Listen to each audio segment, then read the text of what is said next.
अध्यक्ष महोदय, या ठिकाणी अंतिम आठवड्या प्रस्तावावर मला बोलायची संधी दिली त्याबद्दल मी आपला आभार व्यक्त करतो।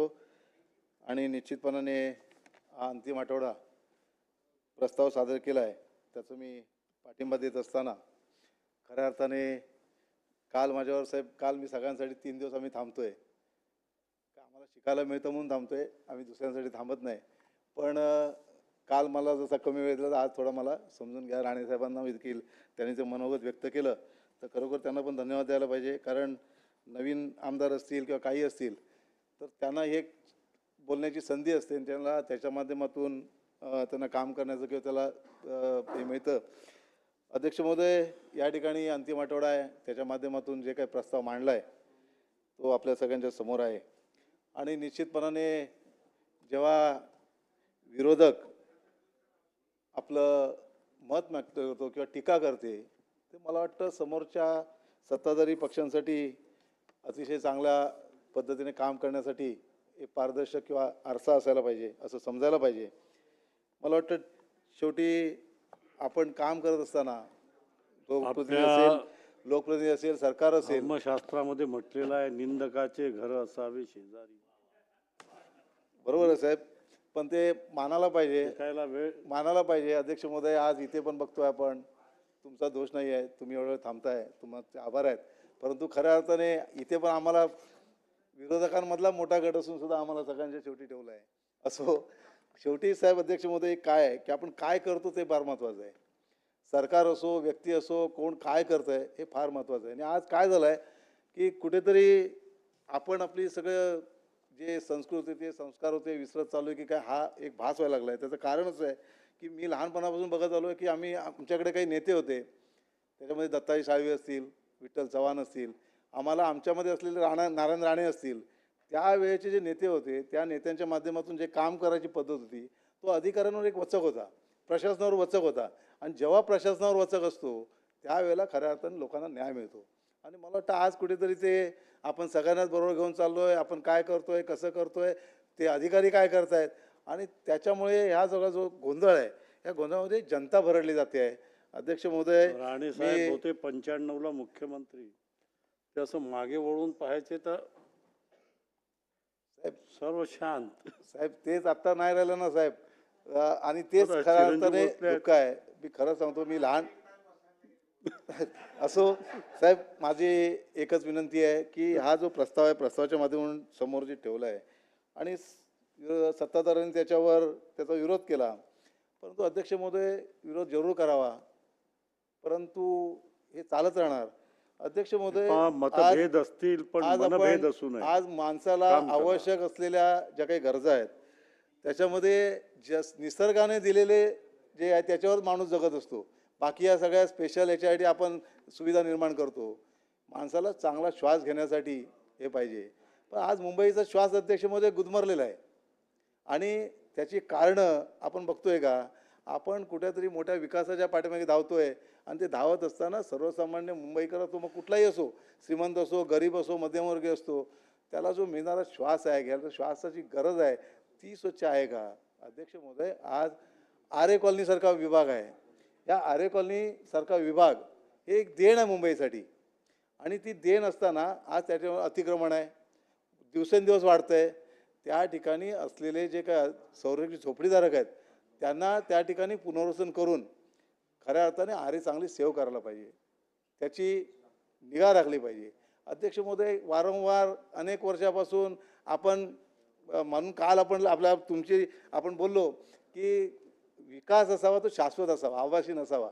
आज आपण एका बाजूने विकास करतोय पण तो आभास आहे की काय अशी जाणीव होते, त्याचं कारण आरे कॉलनी आहे। अध्यक्ष महोदय, आरे कॉलनीमधल्या जे संरक्षित झोपडीधारक आहेत त्यांना तुम्ही घर पुनर्वसन कराल तेव्हा कराल, अध्यक्ष महोदय 2017 पासून त्यांना मूलभूत सुविधा तुम्ही देत नाही आहेत। आता त्यांना पाणी नाही आहे, शौचालय नाही आहे, वीज नाही आहे। मुंबई शहरापासून 100 मीटरच्या आतमध्ये ते गावासारख्या वस्तीमध्ये राहत आहेत, बिबट्याचा संचार आहे, आणि अध्यक्ष महोदय त्या लोकांना वीज नाही आहे, पाणी नाही आहे। अध्यक्ष महोदय, याच्यापेक्षा आणखीन काय कुठला आरसा असायला पाहिजे? अध्यक्ष महोदय, त्या ठिकाणी आदिवासी बांधव आहेत, त्या आदिवासी बांधवांच्या गरजा काय आहेत? ते जंगलात राहणार आहेत, त्यांना काही मोठ्या गोष्टी लागत नाहीत, परंतु आज अत्याधुनिक याच्यामध्ये त्यांना विजेची, शौचालयाची, त्या आमच्या आदिवासी बांधवांनी उघड्यावर तिकडे जंगलात जायचं आणि मग बिबट्याने त्याचे हल्ले करायचे. हल्ले केल्यानंतर आपण त्यांना पैसे द्यायचे. अध्यक्ष महोदय, त्या ठिकाणी जवळजवळ 2008ला 7,000 झोपडी होती, आज 25,000पेक्षा जास्त झाली आहेत. आणि त्या ठिकाणचे सुरक्षा रक्षक असतील, तिथला CO असेल, यांच्यावर कारवाई करण्याची गरज आहे. कोण करतोय, कोण करणार आहे? अध्यक्ष महोदय, सातत्याने लोकप्रतिनिधी असताना सुद्धा मी वारंवार तक्रारी करून सुद्धा आज आज सरसकट बांधकाम चालू आहेत, नवीन बांधकामं चालू आहेत, झोपड्या चालू आहेत. हा आजार शासनाला आहे अध्यक्ष महोदय. शासनाचा आजार म्हणण्यापेक्षा लोकांचा जो कराच्या माध्यमातून येणारा पैसा आहे, हा पैसा तिथे खर्च करावा लागणार मूलभूत सेवा सुविधा पुरवायला. मग ही आज आपण ती दक्षता घेतली तर अध्यक्ष महोदय हे एक महत्त्वाचं काम आहे. अध्यक्ष महोदय, त्याच्या बाजूला आणखीन एक उदाहरण आहे, फिल्म सिटी आहे. अध्यक्ष महोदय, फिल्म सिटी हा इको सेन्सिटिव्ह झोन जाहीर केला आहे. त्या इको सेन्सिटिव्ह झोनमध्ये आज फरिश्ते मैदान आहे. त्या फरिश्तेमध्ये राणेसाहेब एक गंमतशीर गोष्ट आहे, फरिश्ते मैदान आहे. ह्या फरिश्ते मैदानामध्ये आता ते भाड्याने काही घेतात आणि ते त्यांचं तिथे शूटिंग करतात. त्याच्याबद्दल 2 एकर जागेवर भराव झाला आहे, 2 एकर जागेवर. अध्यक्ष महोदय, eco sensitive zone, film city, national पार्कचा भाग आणि त्याच्यामध्ये 2 एकरवर भराव टाकला. तो भराव अध्यक्ष महोदय जवळजवळ 300 ते 400 फूट उंचीचा आहे आणि त्याच्यावरती सपाटीकरण केलं आहे. अध्यक्ष महोदय, त्या भराव करत असताना जो डोंगर केला आहे त्याच्याखाली जवळजवळ हजारो झाडं त्यांची कत्तल झाली आहे. अध्यक्ष, केवढी गंभीर बाब आहे. मला वाटतं मी देवेंद्र फडणवीस साहेबांना खरोखर त्यांना धन्यवाद द्यायला पाहिजे. ते काम करतात, दुमत नाही, पण ते काम करत असताना अध्यक्ष महोदय ह्या जवळच्या गोष्टी आहेत, ह्या पर्यावरणाला हानिकारक आहेत, ह्या उद्या प्रदूषणाचं जे हे होतं आहे त्याचा भाग आहे. अध्यक्ष महोदय, त्याच्यामध्ये आणखीन एक गमतीची गोष्ट आहे. त्या ठिकाणी हा भराव आला कुठून, मी तिथे व्हिजिट केली आणि भराव आला कुठून तर म्हणे गोरेगाव मुलुंड रस्ता आहे त्याचं भराव इकडे आलं. अरे, गोरेगाव मुलुंड रस्ता याचा ठेकेदाराला कुठेतरी त्याचा हे टाकण्यासाठी त्यांनी परमिशन घेतलं असेल, ते तपासणार कोण?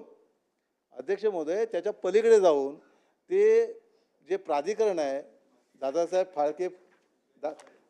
फाळके चित्रनगरीचं जे प्राधिकरण आहे, त्या प्राधिकरणाची 7-8 खाती आहेत आणि 7-8 खात्यांचे अध्यक्ष महोदय वरिष्ठ अधिकारी, त्या सगळ्या वरिष्ठ अधिकारी सगळे हातवरती करत आहेत. हे आम्हाला माहिती नाही. आम्हाला ती भरणी 400 फुटाची भरणी एका दिवसात नाही आली अध्यक्ष महोदय. ती 2 महिने, 3 महिने, 4 महिने. अध्यक्ष म्हणून जरा थोडा वेळ द्या, बेल वाजवू नका. नाही, तुम्ही चालू द्या ना तुमचं. नाही, चालतं, सांगतो. इकडे काही टेन्शन घेऊ किती वाटते नका. तुम्ही बेल वाजवाल. अध्यक्ष महोदय, सकाळपर्यंत आहे मी ते इथे. वरिष्ठ अधिकारी सगळे सुरक्षा रक्षकांपासून ते माझं काम नाही म्हणतात. अरे अध्यक्ष महोदय, मला वाटतं ही कुठली गोष्ट आहे? सुरक्षा रक्षक कशासाठी असतो आणि वरिष्ठ सुरक्षा अधिकारी सांगतो ते मला माहिती नाही. अध्यक्ष महोदय, हे काय आहे? अध्यक्ष महोदय, त्या ठिकाणी मुंबई महानगरपालिकेच्या अधिकाऱ्याला जायला हे नाही आहे, परवानगी नाही आहे. त्या ठिकाणी एवढे सगळं झालं कसं? एवढ्या झाडांची कत्तल झाली कशी? एवढी भरणी पडली कशी? तिथे अध्यक्ष महोदय, या गोष्टी राहू दे, माझे पुढचे अनेक विषय आहेत. पण मला वाटतं काका, आपण म्हणताय की विकास विकास विकास विकास जरूर होतो आहे, पण खऱ्या अर्थाने ज्या गरजेच्या गोष्टी आहेत तिथे दुर्लक्ष होतो आहे, हे देखील फार महत्त्वाचं आहे. शासनाने याच्याकडे लक्ष द्यावं. माझी उद्याच्या भाषणामध्ये मुख्यमंत्री महोदयांना एक विनंती आहे, खरोखर माझं चुकीचं असेल तर काल बिलकुल ज्या लक्ष देऊ गरजा नका. होत्या मात्र त्या आज याच्यावरचा गरजा उल्लेख करून याचा बदलल्या. कुठेतरी प्रतिबंध झाला पाहिजे असं माझे मत आहे. अध्यक्ष महोदय, या ठिकाणी अध्यक्ष महोदय, काकांचं बोलून झालं आहे. काका आता काय अध्यक्ष महोदय, आपण सगळ्या गोष्टी करतोय आणि जे काही ऐतिहासिक गोष्टी आहेत त्याची आपण जतणूक करतोय, त्याचं जतन करतोय. मुंबई शहरामध्ये क्रीडा भवन, मुंबई महानगरपालिकेच्या कामगारांचे क्रीडा भवन आहे. त्याच्यामध्ये जवळजवळ 10,000पेक्षा जास्त त्यांचे कामगारांचे सदस्य आहेत. त्याची लाखो रुपये त्यांची वर्गणी वगैरे जमा आहे. आणि अध्यक्ष महोदय, ते क्रीडा भवन उद्या येणाऱ्या 2026ला त्याला 100 वर्ष पूर्ण होत आहेत. आणि 2026ला 100 वर्ष पूर्ण होत असताना आज त्याचा पुनर्विकास करणार आहेत. आणि पुनर्विकास करत असताना त्या खेळाडूंना, कामगारांना, खेळाडूंचं क्रीडा भवनाचं अस्तित्वच त्याच्यामध्ये नाही आहे. अध्यक्ष महोदय, कुठे चाललो आहे आपण? माझी विनंती आहे अध्यक्ष महोदय, त्या ठिकाणी 2011 साली त्या याच्या व्यवस्थापनावर असलेले कोणी अधिकारी होते, त्यांनी काही भ्रष्टाचार केला होता. असो, तो भ्रष्टाचार असेल काय असेल, पण 2011 पासून ते आजपर्यंत बंद आहे. त्याची कुठली निवडणूक नाही. त्याचे अध्यक्ष आयुक्त आहेत. अध्यक्ष महोदय, मला वाटतं ते त्याच्यातून अनेक पुरस्कार मिळवलेले आहेत त्या कामगारांनी. ते मुंबई महानगरपालिकेचे कामगार आहेत, त्याने अनेक पुरस्कार मिळवलेले आहेत आणि त्याच्यामुळे त्याचा पुनर्विकास जरूर करावा. पण त्याच्यामध्ये त्या कामगारांचं अस्तित्व ह्या 100 वर्ष पूर्ण होणाऱ्या वर्षामध्ये असेल असा त्याचा पुनर्विकास करावा अशी माझी विनंती आहे. अध्यक्ष महोदय, माझ्या विभागामध्ये पोलीस वसाहती आहेत आणि त्या पोलीस वसाहतीमध्ये आज 3 पोलीस वसाहती आहेत. मेघवाडी, म्हाडा कॉलनी आणि वनराई. ह्याच्या ठिकाणी ज्या इमारती आहेत त्या इमारती संपूर्ण मोडकळी आलेल्या आहेत आणि त्याच्यामध्ये त्यांचा पुनर्विकास करण्याच्या विचाराधीन शासन आहे. माझी विनंती आहे, त्या ठिकाणी अनेक वर्षापासून राहणारे जे काही पोलीस बांधव आहेत आणि त्यांची मागणी आहे, त्या पोलीस पत्नीच्या संघटनेची मागणी आहे की आम्हाला वरळी बिडीसारखे आम्हाला त्या ठिकाणी हे करावं. जो काही त्याचा हे असेल, रक्कम असेल किंवा त्यांची किंमत असेल ती वाजवी किंवा एक सवलतीच्या याच्यामध्ये द्यावी. पण त्या ठिकाणी त्याचा पुनर्विकास करून तिथल्या महिलांना त्यातल्या पोलिसांना त्याची घर द्यावी असं माझी विनंती आहे. अध्यक्ष महोदय, माझे जोगेश्वरी पूर्व विभागामध्ये महात्मा ज्योतिबा फुले वसतिगृह आहे. जोगेश्वरी महात्मा ज्योतिबा फुले वसतिगृह आहे. त्या वसतिगृहाचं इमारत तोडून ठेवली आहे आणि मला वाटतं त्याची लवकर होणं अत्यंत गरजेचं आहे.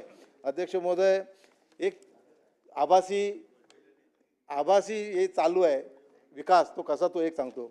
अध्यक्ष महोदय, राणेसाहेब, आणखीन एक महत्त्वाची गोष्ट आहे साहेब. जे काही तुमची प्रत्येक गोष्ट महत्त्वाची आहे, जे गोष्ट नोंद घेतो आहे आणि आता मी मुद्देच बोलतो. आता मुद्देच बोलतो साहेब. त्रिचरण सोसायटी आहे. त्या त्रिचरण सोसायटी एमएमआरडीच्या कॉलनीमध्ये आहे. एमएमआरडी कॉलनीचं खेळाचं मैदान आहे. त्या ठिकाणी संरक्षित झोपडीधारक आहेत. अध्यक्ष महोदय, त्या संरक्षित झोपडीधारकांना त्या ठिकाणी पुनर्वसन करण्याची गरज आहे.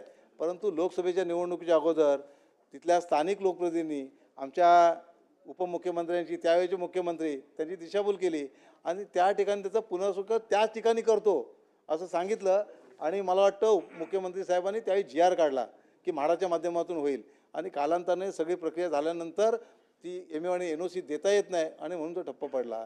हे अशा पद्धतीचं काम हे चुकीचं आहे. त्याच्यामुळे माझी विनंती आहे, त्रिचरण सोसायटीमधील जे 125 लोक आहेत त्यांचं पुनर्वसन करण्याची गरज आहे. अध्यक्ष,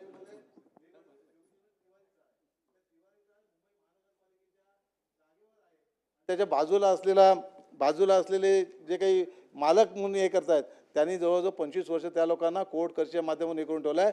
शासनाने त्याचं पुनर्वसन योजना राबवण्याची विनंती मी शासनाला करतो.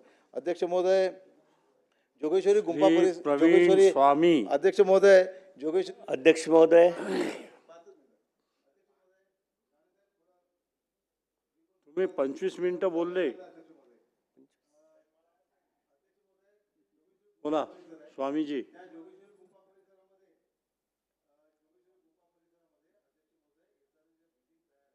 त्यांना स्वामीजीचं ऐकत नाही. हो साहेब, तुमचं ऐकतो मी.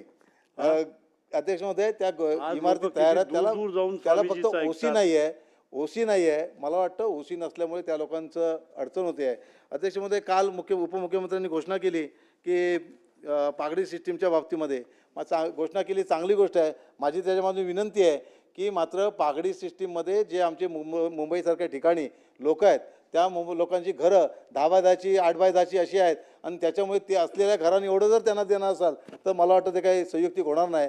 म्हणून आता SRAमध्ये जसं 300 फुटाचं घर दिलं जातं त्याप्रमाणे त्या पागडी सिस्टीममधल्या लोकांना आपण घर देणार आहोत, ते किमान 300 फुटाचं तरी द्यावं अशी माझी विनंती आहे. अध्यक्ष महोदय, जोगेश्वरी विधानसभा क्षेत्रामध्ये नवलकर मार्केट आहे. नवलकर मार्केट आज पुनर्विकासाच्या माध्यमातून जवळजवळ 15 वर्ष प्रलंबित आहे आणि केवळ त्या कन्सल्टंटची आपण फी देतो आहे, पण मुंबई महानगरपालिकेत त्याचं काम पूर्ण होत नाही आहे. अध्यक्ष, निर्मलताई रागिनवार मंडई आहे. अध्यक्ष महोदय, दुर्गानगर, मला वाटतं मुंबई शहरामध्ये सगळे NDZ हे SDZ केलेले आहेत आणि ते SDZ केल्यानंतर अध्यक्ष एकच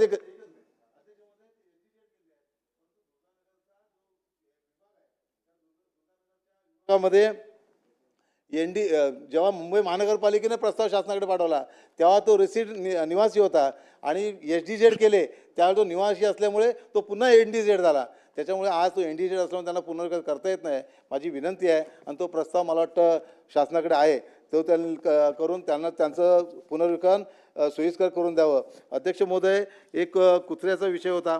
त्या कुत्र्यांच्या याच्यामध्ये मुंबई शहरामध्ये कुत्र्यांच्या उपमुख्यमंत्री म्हणजे शिंदे साहेबांनी सांगितलं होतं. अध्यक्ष महोदय, काल मिटिंग घ्यायला सांगितलं, आज मिटिंग लावली देखील होती, परंतु त्या मुंबई शहरामध्ये जवळजवळ 1 लाख कुत्रे आहेत आणि त्याला यंत्रणा किती आहे अध्यक्ष महोदय? फक्त 8 निर्बीजीकरण केंद्र आहेत. त्याला खरं अर्थ शेल्टर पाहिजेत, निर्बीजीकरण केंद्र पाहिजेत, त्याला गाड्या पाहिजेत. मुंबई शहर, उपनगर आणि पूर्व उपनगर, पश्चिम उपनगर 3 भाग आहेत आणि गाड्या 3 आहेत.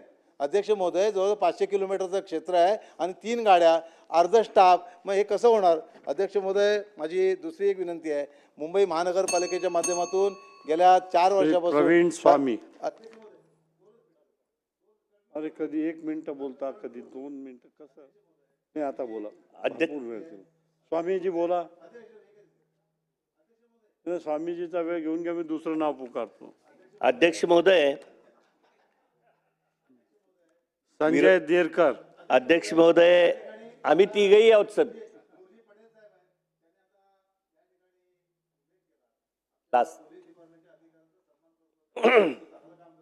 मी देखील त्यांचा सन्मान करेन. आता परंतु शेवटचे अध्यक्ष वक्ते महोदय, अभिजित पाटील. अध्यक्ष महोदय, साहेब पाटील साहेबांना 15 मिनिटं दिली काल आपण साहेब. नाही, आता आणि तिघांचा वेळ तुम्हाला देऊन टाकला. आज शेवटचा दिवस आहे अध्यक्ष महोदय. अध्यक्ष मी तुम्हाला असं मी तुम्हाला टीका म्हणून करत नाही आहे, अजून वस्तुस्थिती तुमच्या समोर ठेवतोय. टीका म्हणून माझं काम नाही आहे, मी ते करणार नाही. अध्यक्ष महोदय, काकांनी पोलीस डिपार्टमेंटचं अभिनंदन केलं आणि त्यांचा सन्मान केला किंवा त्यांची प्रशंसा केली, मी देखील करतो. पण ती प्रशंसा केव्हा खरी होईल? त्या विभागामध्ये अंमली पदार्थ सेवन किंवा गुटखा हे जेव्हा नसेल, एकही उदाहरण सापडणार नाही, त्यावेळी निश्चितपणे असेल. त्यांनी वार्ड ऑफिसरचा उल्लेख केला. अध्यक्ष महोदय, वार्ड ऑफिसरचं मी देखील सन्मान करेन, माझे पण अधिकारी आहेत ते, पण त्यांच्यामधून करण्यात येणारी कामं ज्या सुविधा आहेत त्या देखील तेवढ्याच दर्जाने असायला पाहिजे. स्वामीजी, अध्यक्ष महोदय, स्वामीजी बोला. अध्यक्ष